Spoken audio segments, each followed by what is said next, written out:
Surat Al-Balad. Bismillahirrahmanirrahim. Sa ngalan ni Allah, ang Pinakamahabagin, ang Pinakamaawain. La uqsimu bihadhal balad. Ako si Allah ay nanunumpa sa lungsod na ito. Wa anta hillun bihadhal balad. At ikaw ay isa sa malayang mamamayan ng lungsod na ito. Wa walidin wa ma walad. At sa nagsilang at ang isinilang. Laqad khalaqnal insana fi kabad. Katotohanang aming nilikha ang tao sa pagsisikap o sa pakikitalad sa buhay. Ayahsabu an lan yaqdira alayhi ahad. Inakala ba niya na walang sinuman ang may kakayahan na makapangyayari sa kanya? Yaqulu ahlaktu malan lubada.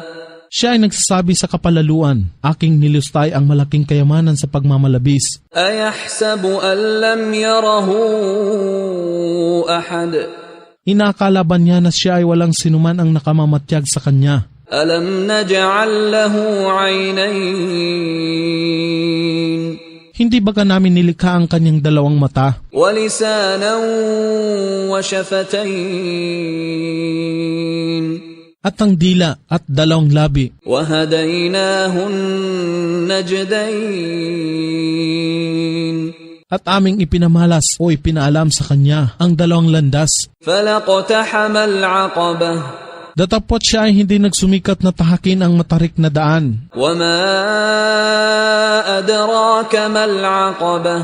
At ano ang pagkakaalam mo sa matarik na daan? Fakku raqabah. Ito nga ang pagpapalaya sa isang liig o alipin. Aw it'amun fi yawmin dhi masghabah. O kaya ay pagbibigay ng pagkain sa panahon ng taggutom. Yatiman dha maqrabah.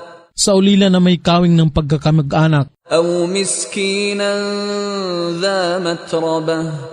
O di kaya sa naghihikahos na lugmok sa kahirapan. Thumma kana min alladhina amanu wa tawasaw bis-sabri wa tawasaw bil-marhamah. Pagkaraan, siya ay isa sa mga sumasampalataya at nagtatagubilin sa isa't isa sa pagiging matyaga at gayon din ay nagtatagubilin sa isa't isa sa pagiging maawain o bukas ang puso. Ulaika ashabul maymanah. Sila ang mga karapat-dapat na magsisipanirahan sa paraiso. Walladhina kafaru biayatina hum ashabul mash'amah. Datapwat sila na hindi sumasampalataya sa aming ayat. Sila nga ang magsisipanirahan sa impyerno. Alayhim narum muqsadah. Ang apoy ay ilulukob ng ganap sa kanila.